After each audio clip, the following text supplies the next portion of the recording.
Hi everyone.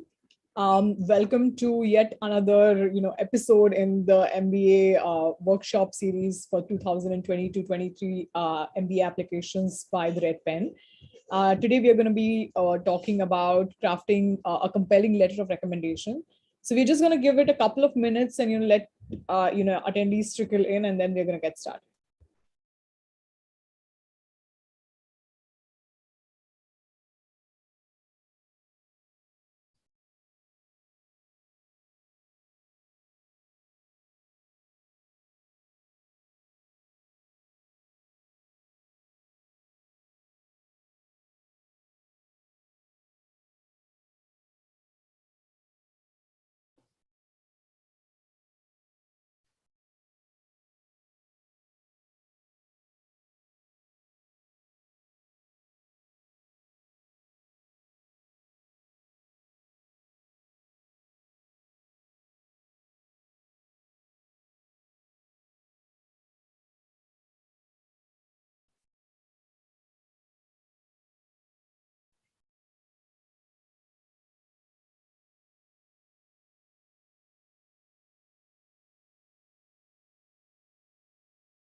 All right, so we are going to get started. As I mentioned a couple of minutes back, today we're going to be talking about letters of recommendation, a very important yet many a times overlooked aspect of the MBA application. We're going to understand how, what role do letters of recommendation play in an application? How are they evaluated?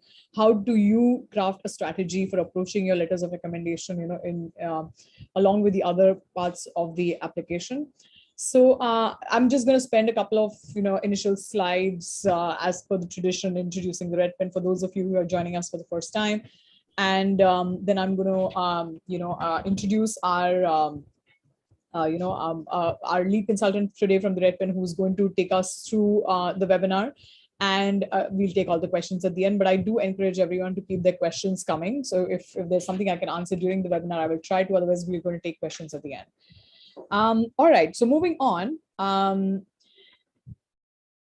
So this is, an introduction of our team MBA. We are a global team of consultants with MBAs from all these, amazing schools which have been listed on the bottom right corner of the slide.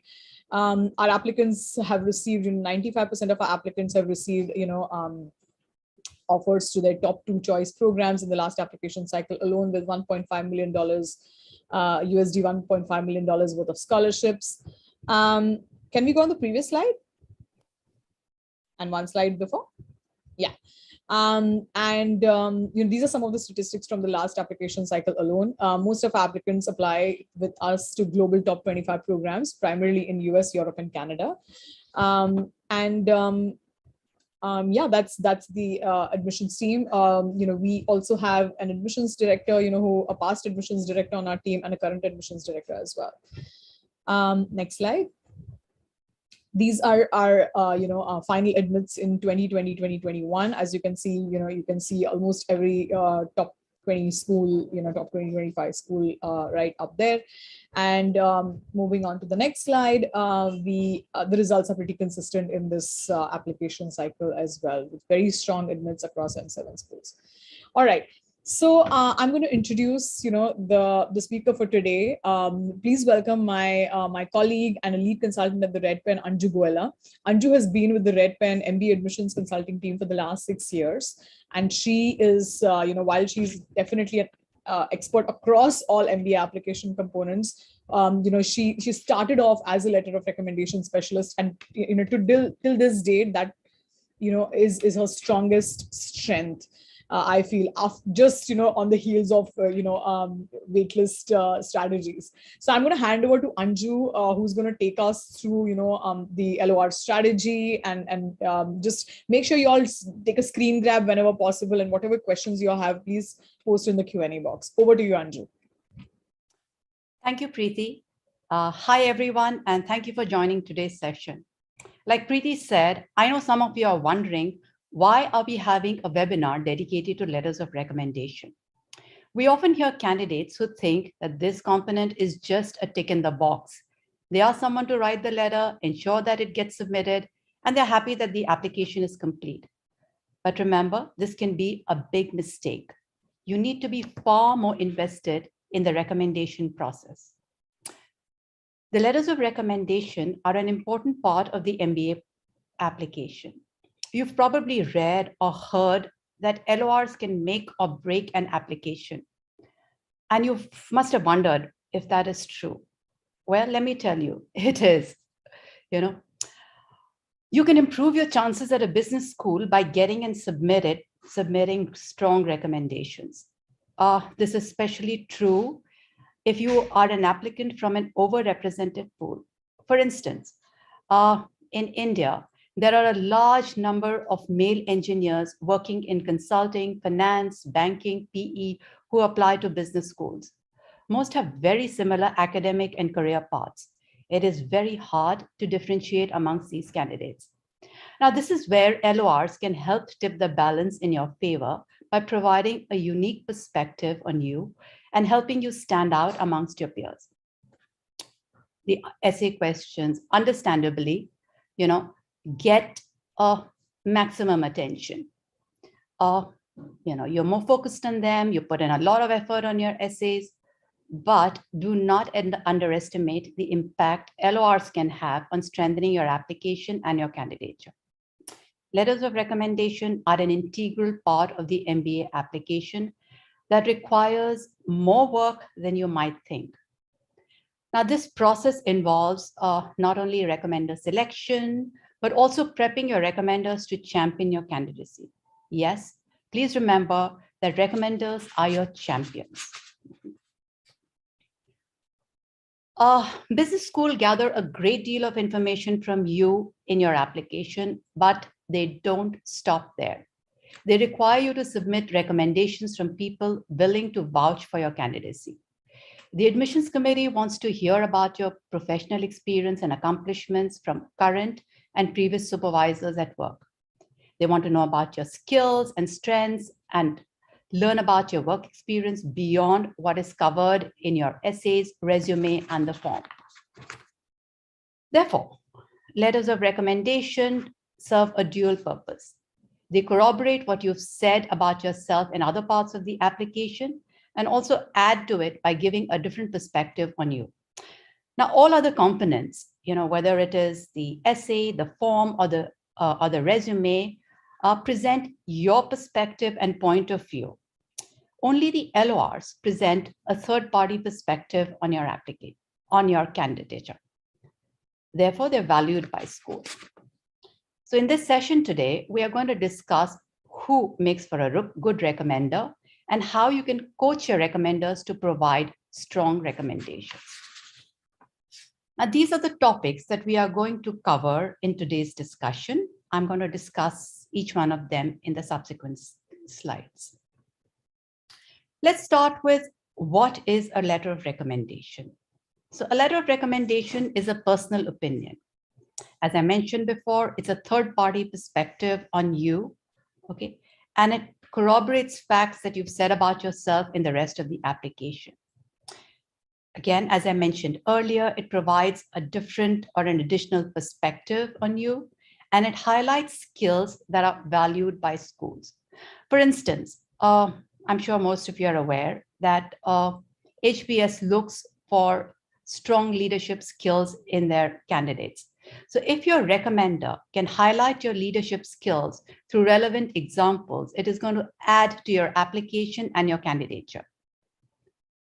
The LORs can also be used to address gaps in your application. For instance, if you have a poor quant score, and your recommender can highlight your analytical abilities through the recommendation letters, it kind of showcases that you have the ability to take the analytical rigor of business school.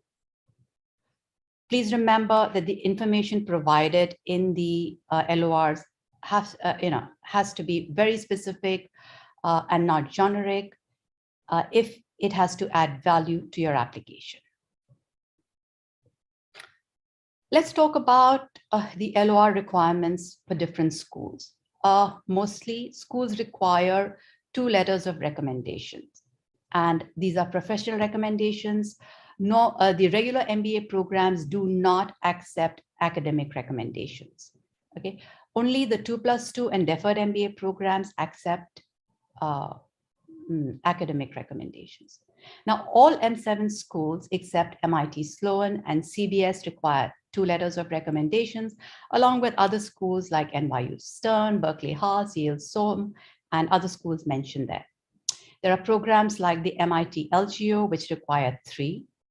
ISA requires 1, but gives you the option to upload up to 3. Then there are other schools which only ask for 1. Some of them are mentioned here: Michigan Ross, Cambridge Judge, Texas McCombs, and others.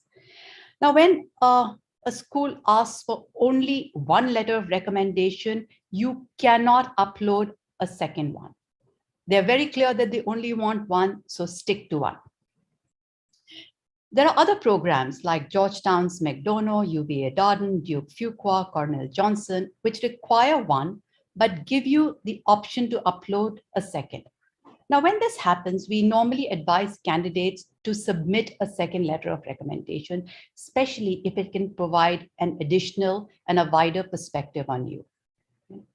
I mean, there are some schools like USC Marshall which do not require any LORs. On the other hand, there are schools like Duke's Fuqua School of Business, which encourage an alum or a current student endorsement and even offer application waivers if you submit 1. 2+2 and deferred MBA programs mostly require 2 LORs. And in case you're a reapplicant, you are normally required to only submit 1 LOR. Please remember, requirements change year on year, so you need to be mindful of that and keep a lookout for what every, for what the guidance is for every cycle. So now let's talk about how we can strategize to create a winning LOR. So there are 3 things that I'm going to cover here: recommender selection, what are the various components of an LOR, and how to frame a winning LOR.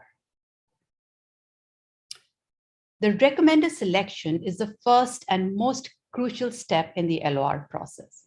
Therefore, it is important to pick recommenders carefully.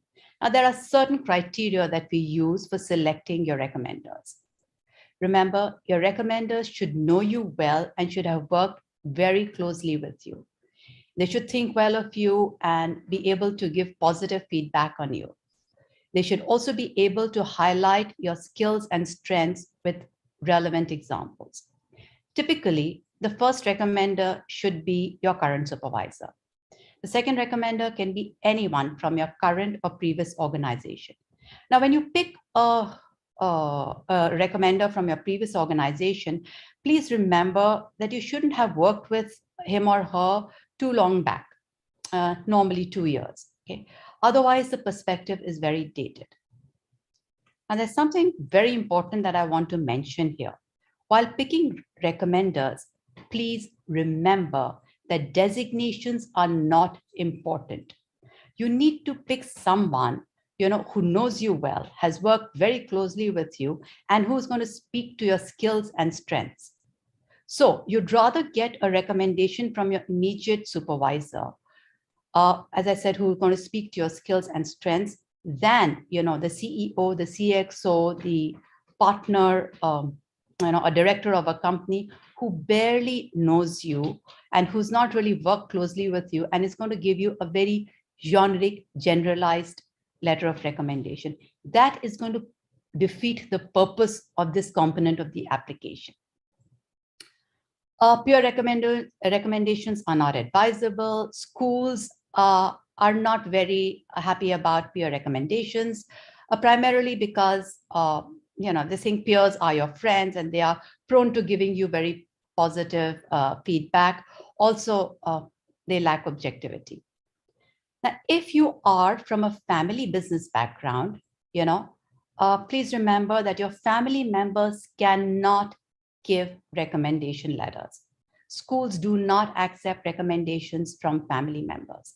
You need to pick a senior professional from your organization or a client, consultant, mentor, or vendor with whom you've worked very closely to get a letter of recommendation. Now, here's the thing. In case for some reason you are not taking a recommendation from your current supervisor, the reason for this needs to be explained in either the optional essay or the additional information section in the form. Sometimes what happens is, candidates do not want to tell their organization that they're applying to business school and could potentially be leaving, the following year. And they may be up for a promotion, a raise, or they may be slated to helm a prestigious project. And they might not get any of that if the organization knows that you could be leaving. Also, during the last 2 years during COVID, a lot of companies have been reorganizing and laying off people. And their thought process is that we'd rather lay off somebody who is, planning to leave anyways than somebody who is going to stay with us. So for those reasons, there are sometimes candidates do not want to take recommendation letters from current supervisors. And that is absolutely fine. Schools understand that because they are not guaranteeing you admission. But all you have to do is, again, explain this in the optional essay or the additional information section in the form. Now, after you've finalized your recommenders, you need to have a very detailed conversation with them. You need to share your goal statement with them so that they know what you're planning to do post MBA. Also, you need to discuss the projects and assignments that you've done with them, that you can plug into the letters of recommendation, and also, maybe skills and strengths that you employed during those projects, which can be highlighted by the recommender. A good thing to do would also be to, make a note of the impactful projects that you've done with a particular recommender, and highlighting, all that you have done, all that you've achieved, and the skills that you've employed during that project, and hand it over to the recommender to use as a reference document to write the actual recommendation. And this is absolutely acceptable because no supervisor is expected to know everything that each person that he supervises, does, and what the person has achieved over the years. Okay, so this just kind of serves as a reminder of what you've done and achieved. Let's now talk about the various components of the LOR. Now, there are two main components in the letter of recommendation. One is the rating grid, and two, the subjective questions. Now, in the rating grid, your recommender is asked to rate you on various competencies and character traits, which are broadly grouped under the following categories: achievement, influence, people, personal qualities, and cognitive abilities. We often have candidates coming to us and asking, is it okay if my recommender gives top ratings for every competency? Well, that's really not advisable. One, it'll show that your recommender really hasn't put thought into this process. Two, honestly, nobody is perfect. So you can't get, top ratings for all your competencies. What we normally advise candidates to tell their recommenders is, the traits and skills that they're highlighting in the LORs, they can give higher ratings for those. And areas of concern, areas of improvement, or weaknesses that have been highlighted in the LORs can be given, average or lower ratings. Subjective questions. Now, unlike a UG or a PG LOR, business schools have very specific prompts for their letters of recommendations, which they want recommenders to address. These are like essay questions. They have a very specific word count limit. Okay, most schools ask recommenders the following three things. They ask them to compare the candidate to his or her peers. They ask for a piece of constructive feedback given to the candidate by the recommender and the candidate's response to it. And they ask for any additional information, which is optional. Now, some schools also have additional questions. For instance, Kellogg has a question on inclusivity. NYU Stern has a question on EQ, the candidate's EQ. Berkeley Haas wants the recommender to demonstrate, the candidate's confidence with humility. INSEAD and LBS have other additional questions which focus on the candidate's leadership skills, teamwork, or what the candidate is going to be doing in the next 10 years. Please remember that all these questions have word count limits, and you must ask your recommender to adhere to those word counts. Since you are not writing these, you're not writing the recommendations, and it is a third-party document, you're really not going to be penalized if your recommender does not adhere to the word count limit. But since they are specifying a word count, it means that they want you to limit your material, to that word count. Now, what has happened in the last few years is that a host of schools have started following the GMAC format. Let's talk about the GMAC format and what it is. Now, the GMAC LOR format primarily aims to standardize the process and it reduce the effort by recommenders. What happens is typically candidates apply to 5 to 7 business schools, and they use the same recommenders to write the recommendation letters.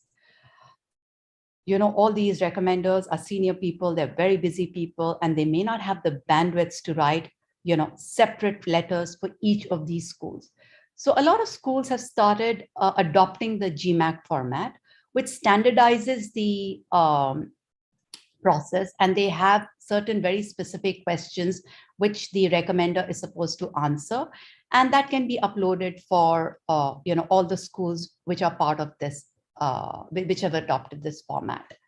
But we always advise candidates to ask their recommenders to maybe tweak the letter to kind of speak to the ethos of the school if possible. So what this format covers is certain general information, which is essentially personal information about the recommender. They might ask for his name, his designation, how long has he worked with that organization, which organization does he work for, and maybe a few more things. The leadership assessment grid is something that I've already discussed in the previous slide, and recommendation questions. Now, there are primarily 4 recommendation questions. One is the context of the recommender's relationship with you, which has a word count limit of 50. Comparison to peers, which can range from 3 to 500 words. Constructive feedback, which again ranges from 250 to 500 words, and an optional question. The optional question does not have a word limit, but the thumb rule is that it should not be more than 300 words. Now, I'm going to discuss each of these questions in detail in the subsequent slides. So let's look at the LOR framework. So how do we strategize to create a strong, impactful, LOR? So we've devised a certain framework which we ask our candidates to share with the recommenders. You're welcome to take a screenshot of this and keep it in mind when you're coaching your recommenders to write the recommendation letter. So now there are some schools which don't ask for an introduction and do not ask for the context of the candidate's relationship to the recommender. In that case, the recommender can introduce himself or herself, mention their name, mention the organization they work for, and their designation, after which they should mention the context of their relationship with the candidate, which essentially covers 3 things. How long have they known the candidate? What is the nature of the relationship to the candidate? That is, are they the candidate's direct supervisor, indirect supervisor, client, consultant, mentor, whatever the relationship. And third, what was or is the frequency of their interaction with the candidate? They can also mention the candidate's role in the organization very briefly.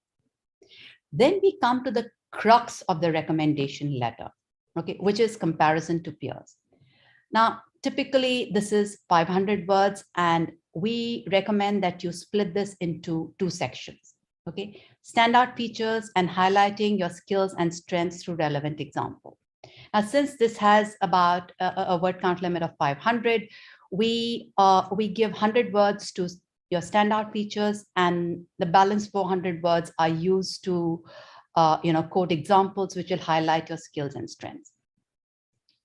Now, when we talk about standout features, essentially what the recommender is supposed to do is talk about what is it that differentiates you from your peers. So what they can do is they can rate you vis-a-vis your peers. If you've got an out of turn raise or promotion, they can talk about that. If you've been picked from amongst your peers to helm a prestigious project, they can mention that. If you've got any awards or commendations, those can be mentioned here. Or if you've become a domain expert, a go-to person in a certain area of expertise, they can talk about that. See, these are the things that distinguish you from your peers, your standout features. So this is how we typically like to start this section. After this, we ask your recommender to highlight your skills and strengths through relevant examples. Like I said, and we maintain across the application, show, don't tell. So you need to not just, mention the skills and strengths, you need to demonstrate them with your recommender, needs to demonstrate them through examples. So typically, because we have a 400 word count limit for this, we can give 2 examples of 200 words each. All right. Now the examples should have a certain structure where your recommender first talks about gives a little background about the project or assignment that you were involved with, your specific role in that project, and the resultant outcome due to your efforts and your contribution. You should try and quantify outcomes and achievements wherever possible for greater impact. Right? So that's the framework that we have for structuring examples. After the example is given, your recommender needs to highlight the skills and strengths that you employed during the project to achieve the desired results. Right? The next section deals with your weakness. This is the constructive feedback section where your recommender is supposed to highlight a weakness of yours, talk about the kind of feedback that he or she gave you, how did you incorporate that feedback, overcome your weakness, and were able to achieve the desired or the team goal. Normally, schools only want to know, they only ask for one weakness. There are certain schools which ask you for multiple weaknesses. You don't necessarily have to. You just need to mention one weakness, at least one weakness. Also, please remember, there are times when recommenders tend to do this. They tend to mention whatever they've mentioned as a strength in the comparison to peers section as a weakness. Please avoid that, because you're going to be sabotaging your application if you do that. Now, the last section on additional information is an optional section. Okay. There are 3 things that we typically advise candidates to plug into this section. Please do not ask please ask your recommenders not to say things like, I strongly recommend this candidate for this particular program. Honestly, I mean, that's understood once they're recommending you. Also, this is a business school application. They want very specific, pointed, and focused information. Now, this is an opportunity to give, additional information on you, something beyond what is mentioned in the above sections. So I always ask candidates to tell their recommenders to use this section very prudently. So the first thing that you can mention, or your recommender can mention here, is something about any outstanding projects or assignments that you might have done within or outside the organization where you've created impact and showcased leadership. Secondly, your recommender can talk about your extracurricular activities. And third, social commitments. Now, I'm going to go through each one of them briefly. any outstanding projects or assignments that you might have done. Sometimes what happens is due to word count limit, you're not able to include certain projects, certain impactful projects in the comparison to peers section. You can include this here.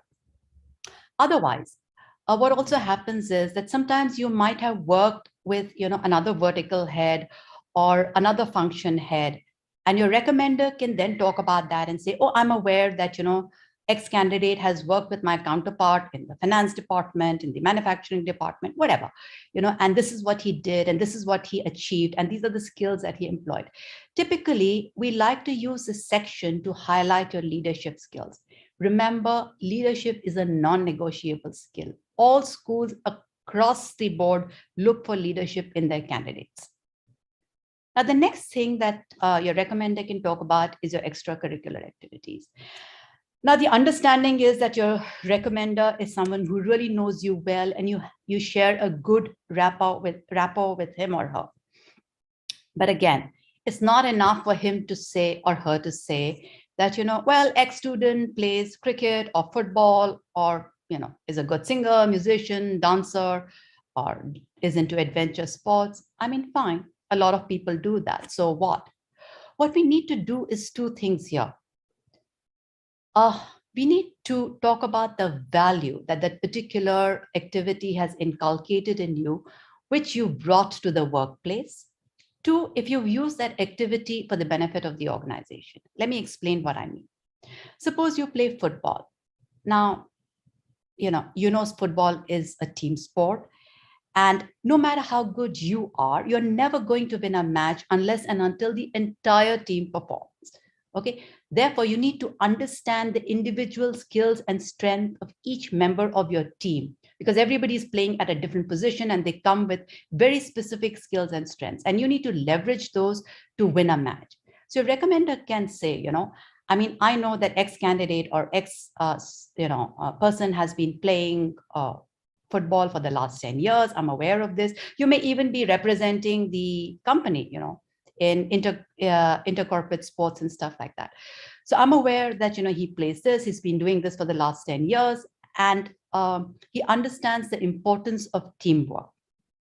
And he's brought that to the workplace. He understands that he needs to leverage the skills and strengths of every member of his team to accomplish a project well. Similarly, if you're into any of the fine art activities, you know that these require long years of hard work, dedication, perseverance. And your recommender can say that, he sees these traits in you. I'm not saying that you can't have those traits if you're not doing those activities, but those activities reinforce these traits in you. So, I see him, demonstrating them at the workplace. Another thing that fine arts teaches you is to be a lifelong learner. Remember, no matter how good you are, even if you are, I always say this, even if you are Mozart or Picasso, we call them maestros, but they never call themselves maestros. They always said, we are lifelong students of music, art, singing, dancing, whatever it is that they did. So what fine arts teaches you is to be a constant learner, and schools really value that, your ability to be open to learning. Okay, and constantly upskilling and upgrading yourself. Similarly, if you are into adventure sports, it's something that teaches you to push your boundaries, challenge yourself. And your recommender can talk about how you're somebody who practices that at the workplace, who's somebody who you are somebody who constantly pushes himself, challenges himself.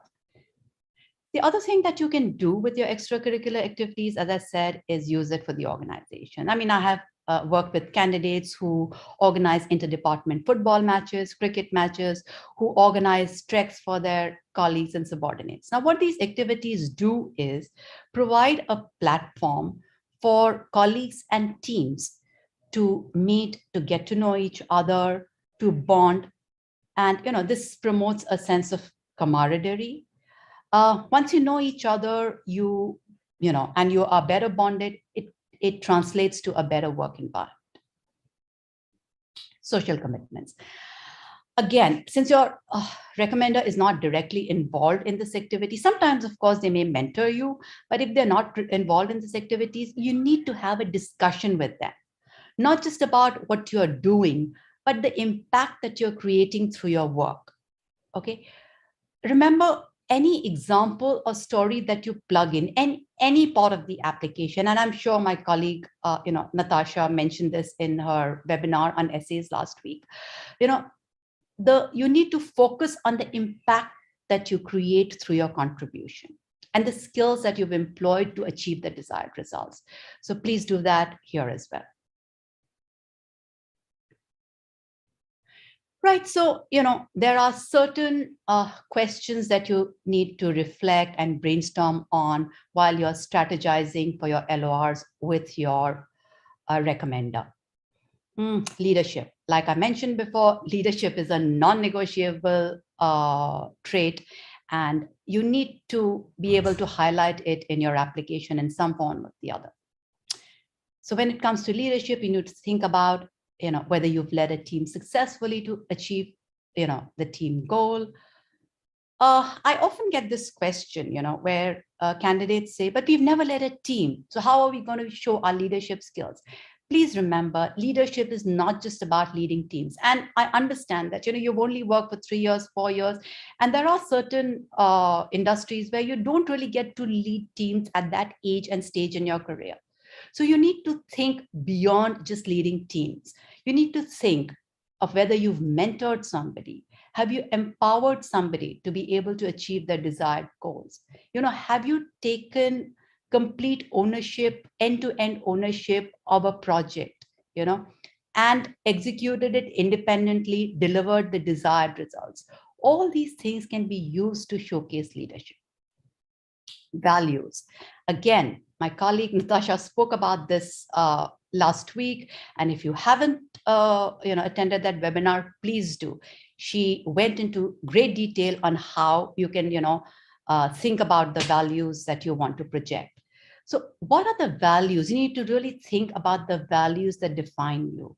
What is it that drives you, makes you the person, the individual, the professional that you are?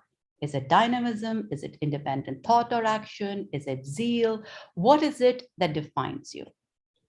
Differentiators. I spoke earlier about how important it is to differentiate yourself from other applicants in your pool. So can you need to think of whether you can demonstrate your uniqueness through extracurriculars, through community service, through influencing impact in some way or the other. Strength, we've already spoken about this before, but again, Natasha spoke about this earlier, and business schools really want to know what is it that you're going to bring to table at the business school. What are your key strengths and skills? So think about this very carefully and deeply. Some pointers or some guidance, you can think about, do you have certain expertise in a certain domain? Are you someone who takes initiative? Do you have global exposure? Are you a team player? Do you have strong analytical skills?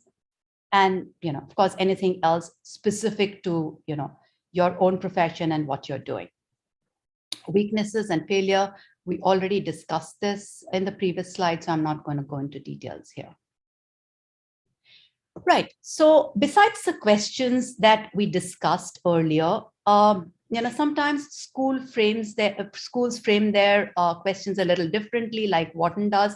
But honestly, you have to think along the same lines that we've discussed, to answer those questions. And then there are other schools, besides Kellogg and NYU Stern and Haas that I mentioned, who have certain extra questions. You can take screenshot of these. I'm not going to discuss or go through each of these questions. Okay. So INSEAD, Stern, Kellogg, Haas, Gazeta, LBS, York, NUS, IB, IE Spain. Right. So what are the ingredients of writing an effective LOR? Now, we've already discussed most of these elements before, so I'm not going to repeat. I'm not going to go through the entire list, but I'm just going to pick a few elements that we've not discussed before and just highlight those. Okay. Remember that your LOR has to be crisp, concise, pointed, and focused. Okay? Only, as I said, please adhere to word count. Also remember, you should try and highlight multiple strengths with each example. As I explained, you'll only be able to give a maximum of 2 examples. So try and highlight 2 or 3 skills per example so that we are able to highlight 3 to 5 skills. The idea of an LOR is to provide as wide a perspective on you as possible and present the best version of you to the school. And we cannot do that if you're going to use each example to highlight 1 skill. Show, don't tell. I've already mentioned that. Please avoid hyperbole. This is a business school application, and there is no place for hyperbole here. Another important thing. The examples that your recommender quotes and the stories that he plugs in or she plugs in, especially related to community service, should be genuine. Please do not ask them to make up any stories. If you do not have anything in this area, you can leave it out. It's all right. Everybody doesn't have to have done everything. You may not have done social service, you may have done other things, and that's fine. Schools are not going to penalize you for it. Also remember, the LOR is a third-party document. So schools are not going to penalize if your recommender's English is not very good or their writing abilities are not very strong. Often candidates come and tell me that, my recommender, my supervisor is excellent at his job, but he's not a very good writer. And I tell them, look, in the LOR, the focus is on the content, not on the language, grammar, or the syntax. Schools are not going to penalize you because your recommender cannot, write very well in English. And they get applications from across the world. I mean, how do you think a Chinese recommender or a Brazilian recommender is writing? I'm sure, they're not very fluent in, English. I always advise candidates also to use certain keywords in their recommendation letters, okay? And these are keywords that you should try and share with your recommenders, because this is, again, a business school recommendation. So this is a word cloud. Typically schools, there are certain skills and strengths that schools look for in a candidate. Things like initiative, leadership, teamwork, collaboration, analytical skills, communication skills, problem-solving skills, ability to take on challenges, global perspective, EQ, IQ, ability to go above and beyond. So these are keywords that your, strategic outlook, these are keywords that your recommender should use, primarily because this document does not really have any personal stories. These are all professional stories, and all these words relate to the professional arena. Right, I'm quickly now going to go through certain general guidelines that your recommender should follow. Now, in case the word limit is not specified for LORs, your recommenders should not exceed 2 pages. Please remember, the AdCom doesn't have time to go through 5 pages of, a recommendation letter. I mean, every component of the application has to be very focused, precise, and direct, including the LORs. Your recommender can use either American or British spellings, and that's perfectly fine. Also remember that if you're applying across geographies, your recommender does not have to keep converting the figures that he puts in the recommendations into various currencies. Keep it to USD. USD is the universally accepted norm. LOR submission. Now, this is very important, and I'm going to spend a minute on this. Now, please make sure that your LORs are submitted before or on the date of the deadline. Remember that, when you open, you have to open an account with each school that you're applying to, and then you need to go into the recommendation section and fill out the details of the recommender and put in his email ID. Now, the moment you do that, within 5 minutes, your recommender is going to get a link in his inbox. He or she can fill out the recommendation and submit it, even if you've not submitted your application. Nothing will happen. The recommendation is just going to sit in the inbox of the school. Sorry. But vice versa. If you submit your application and your recommendations are not submitted, your application will be deemed incomplete and not considered. Sorry. Your entire time, effort, and energy will be wasted. So please make sure that your recommendations are submitted before or on the date of the deadline. Now, there are certain schools which give you a certain leeway. For instance, INSEAD.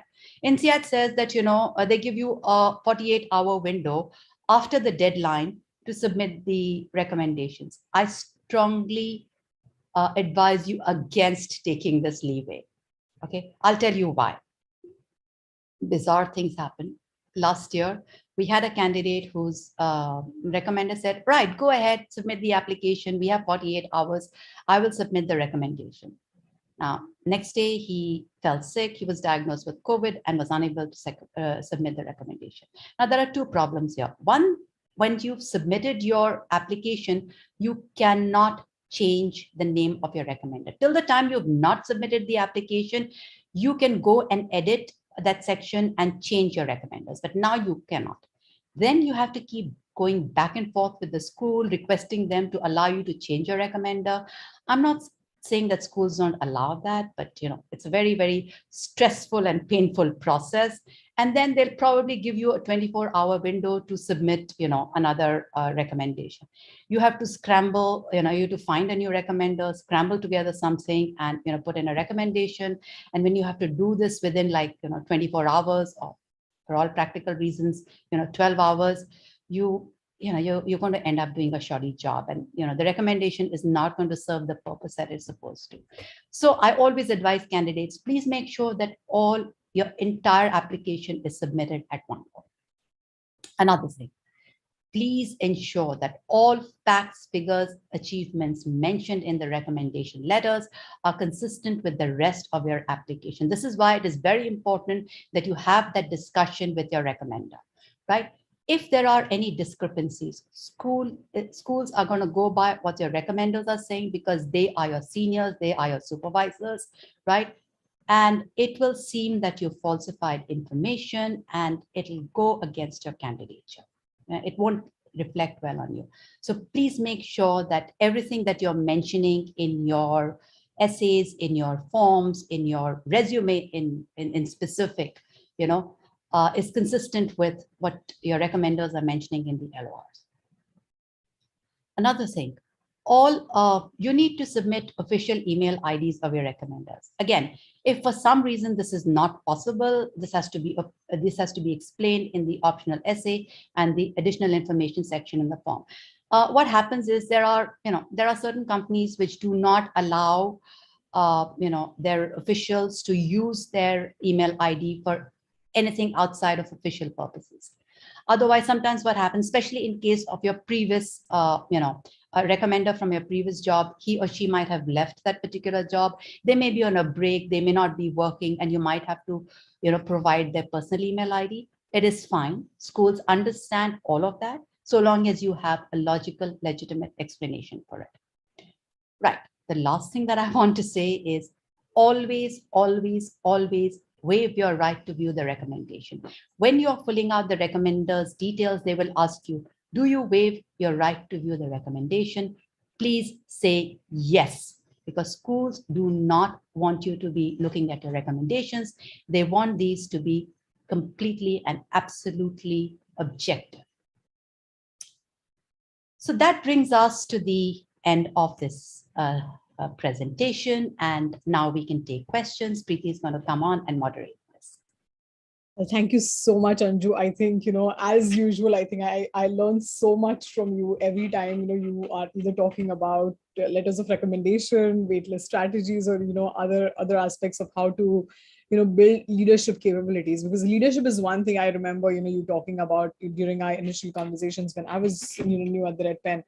And I just want to share with everyone that I think that my favorite slide in the entire presentation was that logo cloud, because in one slide you just get to know that these are some of the traits, leadership characteristics that schools are looking for, and do I have examples to showcase these capabilities? That's it's literally a simple question.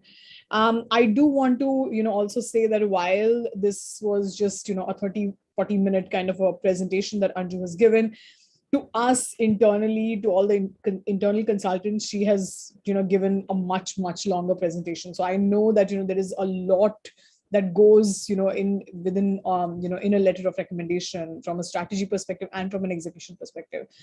Anju has been repeating this throughout, that you will it's a third party document. Okay, so be very careful about this. Okay, as at least at the Red Pen, we are members of the AGAC, and we are bound by highest ethics and governance principles. So we do not write letters of recommendations, and those requests are not entertained at the Red Pen for sure. But time and again, we've seen, applicants who have been dinged, in the applications, and they will come to us and then they will say, things like, when we are reviewing those dinged applications, we are like, did you write your recommendation? And they're like, yeah, I wrote my recommendation. I'm like, yes, but if someone like us, who's not a trained admissions reader, can make that out, imagine someone who's doing this job for like 15 years, 18 years, 20 years. And if they see that you've written that, it's nothing but horror. It's pure horror. If you put hours into putting these applications together and submitting them, it's all your effort and time and money and everything just gone down the drain. The other thing, also remember that schools do look at IP addresses from where letters of recommendation have been submitted. Okay, so do not do any smart aleck things of taking the login ID and password and everything from your recommender, and if they tell you that I'm gonna be busy, this is a login password and whatever, please submit from your computer. They will check the IP address from where the application is submitted or from where the letter of recommendation is submitted. So do not dig your own grave.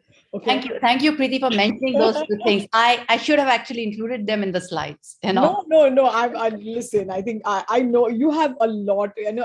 Just so that because everyone here over here has not of course worked with Anju, but her first call with an applicant of for letters of recommendation goes on for 1.5 hours. Okay, so it is, and this is a generic call. This is even before anyone has written a letter of recommendation. So you can imagine the level of depth which is needed, even when you're not writing your own letter of recommendation. And I think we have to be cognizant that it has to be that two-way dialogue between you and your recommender. Okay. All right. So we're going to take questions. Before I take questions which I see in the window, I have a question for you, Anju. If and this is a question we get asked a lot. If someone is a startup founder, right? Someone who doesn't have a boss, let's say, entrepreneur, startup founder running their own show, what is your advice about recommender selection? This is a case where I normally advise candidates to get a recommendation from their mentors, because most people who have startups have mentors. So these are people who have known them over a period of time, known what they've done, not just what they're doing currently, but what they've done in the past, and they have an overview on the candidate, and they can give them recommendations. Otherwise, as I said, you can have clients or consultants on your team who can give you recommendations. But please remember, your co-founders cannot give you recommendations because they are seen as your peers and at the same level as you. Your recommender essentially has to be somebody who is a little senior to you. Interesting. I literally opened the window of questions, and the second question is, I am a co-founder at a startup. Should my co-founder be my first recommender since it reflects current work, or should I have my previous supervisor from my previous employer as the first choice? So you can keep your previous employer as one of your recommenders, but if you have a mentor or a consultant, who's advising you, or a significant client with whom you work very closely. Now, when I say client, please remember it shouldn't be somebody with whom you have a transactional relationship. Okay, not somebody you're just buying and selling with and solving, kind of operational problems.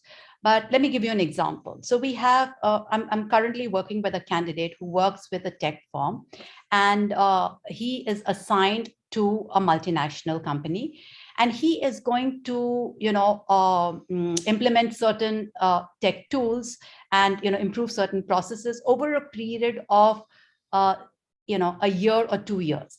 Now, what happens in this case is your point of contact, or your client point of contact then becomes more like your supervisor, and they have an overview on you and they can give you a letter of recommendation. But I had another client, who was supplying materials to their clients, but their client had, it was just a transactional association. So it's very difficult, and especially, when it comes to that constructive feedback question, it's very difficult for clients to answer. So you've got to be very strategic about who you ask for a letter of recommendation. Great. Awesome. The other question I have is, hi, and thank you for your great presentation, ma'am. What will happen after our recommender submitted his or her recommendation letter? What are the next steps? Okay, so they will get an acknowledgement, and you will also be informed that the recommendation letters are submitted. But what I would advise you to do is you need to keep chasing your recommenders and make sure that those are submitted on time. Okay, just keep chasing them, and only when they say they've hit the send button should you sit back and relax. Understood. After that, it's part of the application, and then of course the AdCom looks at your entire application in total. Right. How much emphasis should be given in extracurriculars or social activities in an LOR, as a recommender might not be closely aware of it or witnessed it firsthand? As I mentioned earlier, those are the 3 potential things that you can put in the additional information section.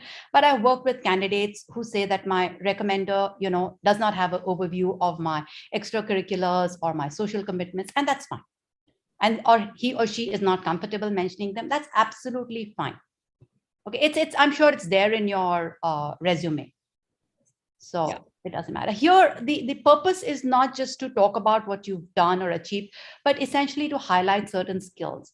And if we can do that, well and good. But if we can't, we can just use the other sections to do that.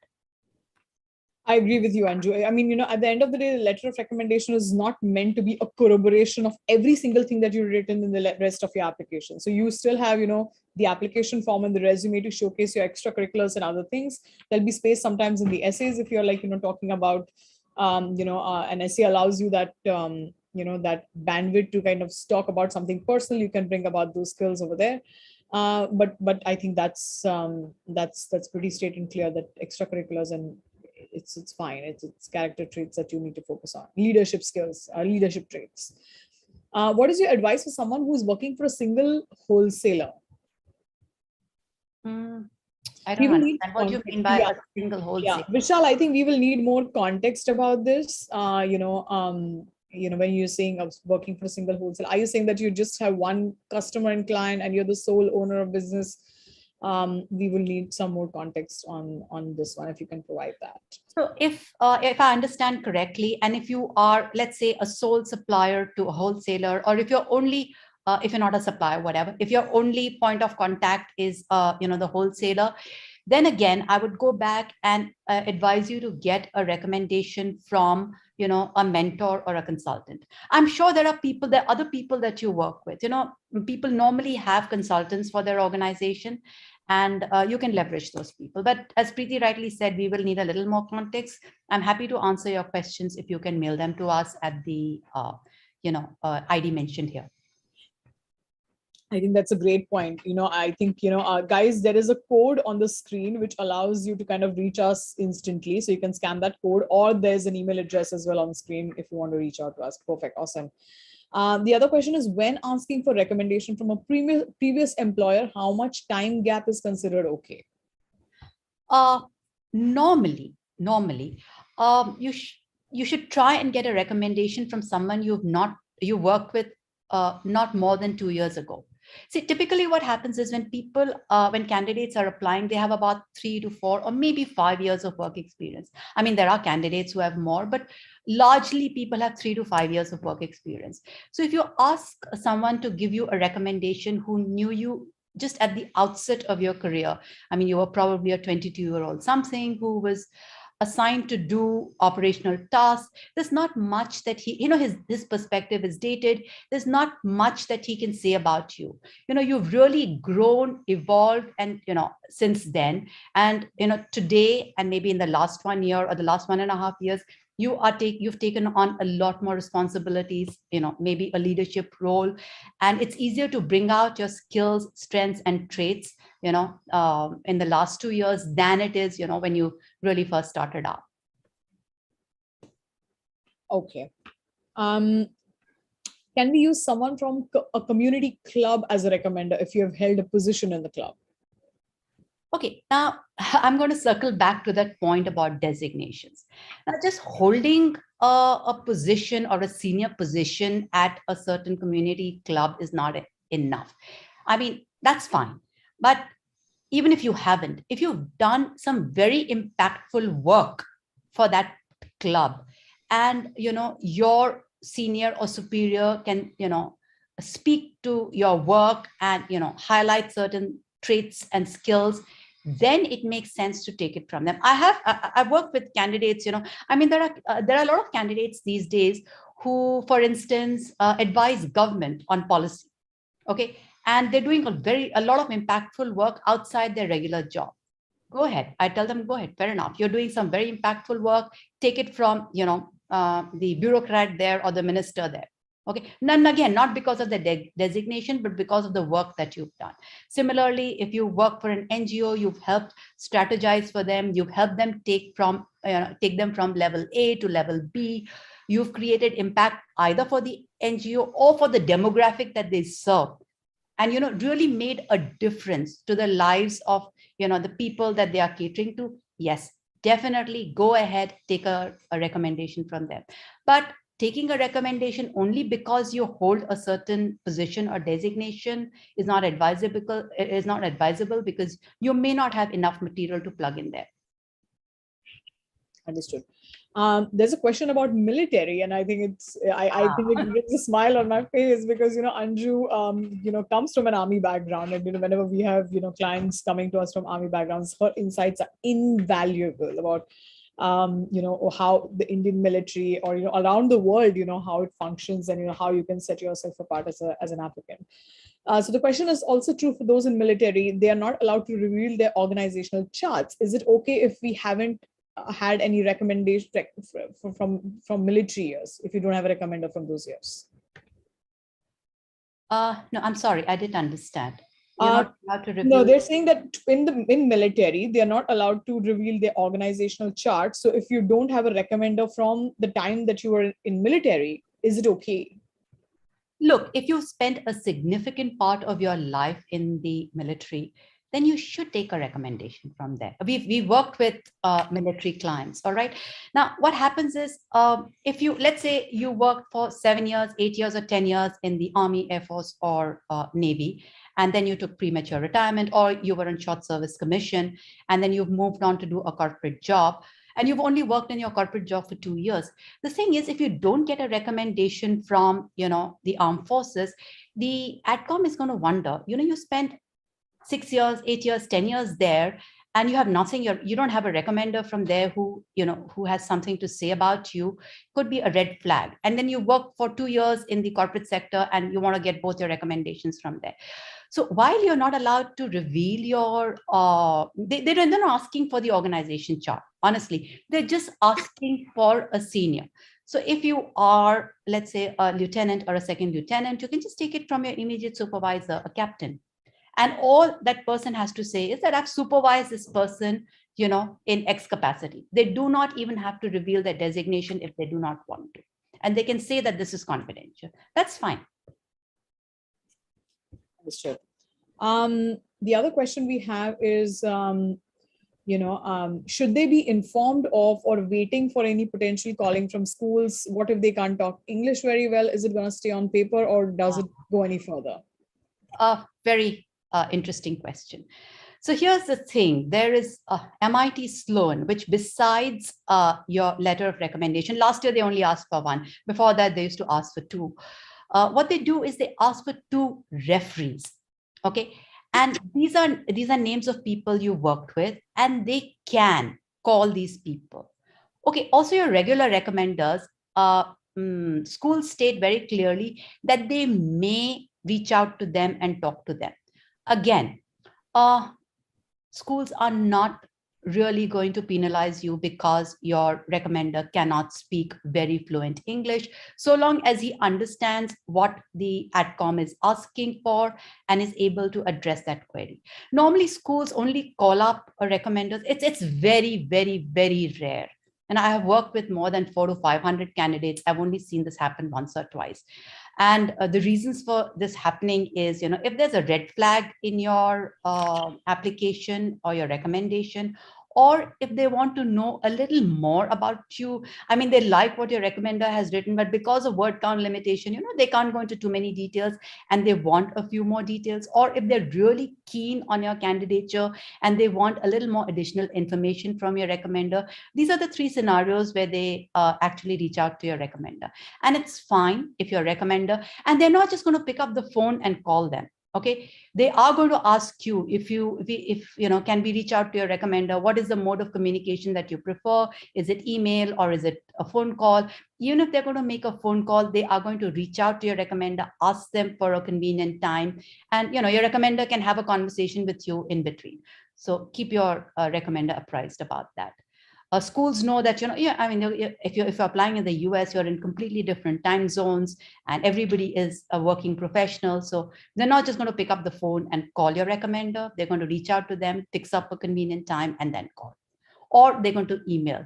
So in either of the two scenarios, your recommender can reach out to you and, have a discussion on, what was plugged into the recommendations and, just go over everything and see if there's any additional information that you can plug in. Yeah. Okay, here's one more. Hi, thank you for the great presentation. I have worked for 5 years with my family business. It's a tech firm. Can I use clients for both the recommendations, or do you suggest a senior person from the company? All right. So if the person is not a family member and he is an independent, when I say independent, part of the organization, but he's a professional not related to you, I would advise you to get one recommendation from him or her and the other one from a client.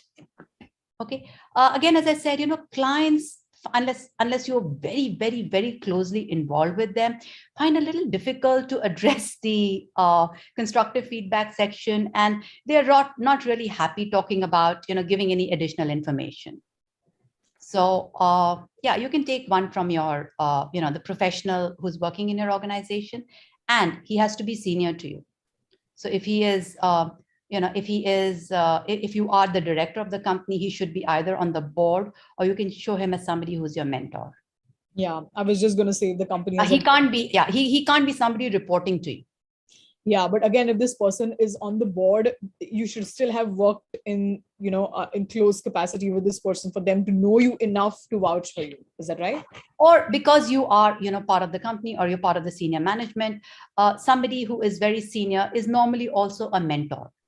So you can also say that he's my mentor and a board member in the company. So he has an overview of my entire work. Okay. My previous master's CGPA in public policy was not very congenial. Is that a major concern? I have 2 years of experience in performing well in a policy consulting firm. What should I focus on while applying and writing for LORs? So Indranuj, we will need some more context, and I would need to look at your profile because the question does not make sense. If you can share, your resume with us, and then, I would like to talk to you. I think me and Anju can talk to you and try to understand this question a little better. Yeah, because this, your application is not just hinged on your LOR. There are, all the other components that need to be considered. So this needs a deeper discussion. All right. We're going to take the last two questions now. I think, okay, questions are still pouring in. I'll try my best to take as many as possible. I have worked at one place for 4 years and now 5 years in the next organization. Better to have one recommender from each or have two from the current one? I would advise you to take two from your current organization, but you can take it from two different people who've been involved with you in different roles. I'm sure if you worked in an organization for 5 years, you've been in different roles, and you may have had different supervisors, during the last 5 years. So you can do that. Even if it is from the same role, it's fine. But current organization, because 5 years back is like really too long back. You've really grown, you've really evolved in the last 5 years. And I'm sure you're doing a lot more, you've achieved a lot more, and you are taking on a lot more leadership roles now. Understood.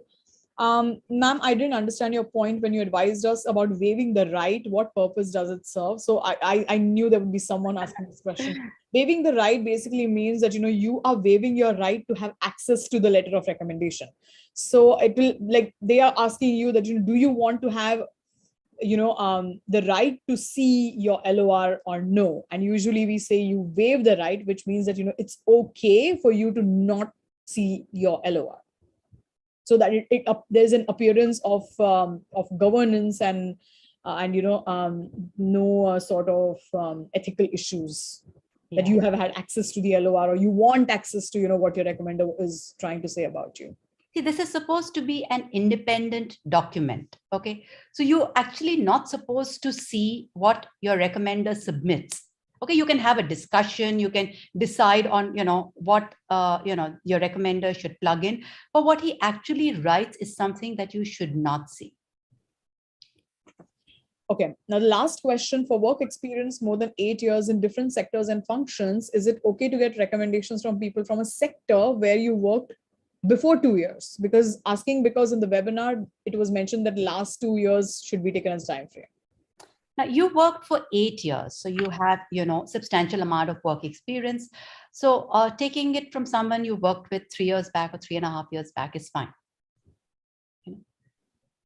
Awesome. Because you are probably doing, impactful work, and you were in a leadership position, because this is probably 3 or 4 or 5 years after you started working. Yeah. But I think, we are at the end of the webinar. We have one more question popping in. Okay. Hi, Anju. Since you mentioned briefly about the school reaching over a call with recommenders, I have a question around it. How frequent do schools reach out? Is it more common process, or they reach out only on account of, of any clarification required? It's the latter, only if they require clarification. I think I mentioned that earlier. There are only 2 or 3 scenarios when they reach out to the recommender. It's very rare. Like I said, I worked with 400 to 500 candidates, and I've only seen this happening in 1 or 2 cases. Either if there's a red flag in your application or your recommendations, or if there is something that they want a clarification on, or if they're really keen on your candidature and they want additional information above that, that is provided in your recommendation letters. Yeah. I think that's great. So I think we are at the end, and Anju, thank you so much. I know that, given how we work, I know we can talk about this for hours and hours, and we have so many examples. And like Anju said, she's worked with hundreds of applicants in the last 6 years, right? Applicants who got into Harvard and Stanford, to applicants, across all other schools, ISB and schools across Europe and US. She's really the expert. If you need, any questions which are specific to your context, I do encourage you to reach out to us at the email which is on the screen, and we'll be happy to, address your questions on a one-on-one basis. Well, thank you so much, and have a wonderful, wonderful weekend. Also, the webinar series continues. Don't forget to join us next week at the same time on Saturday.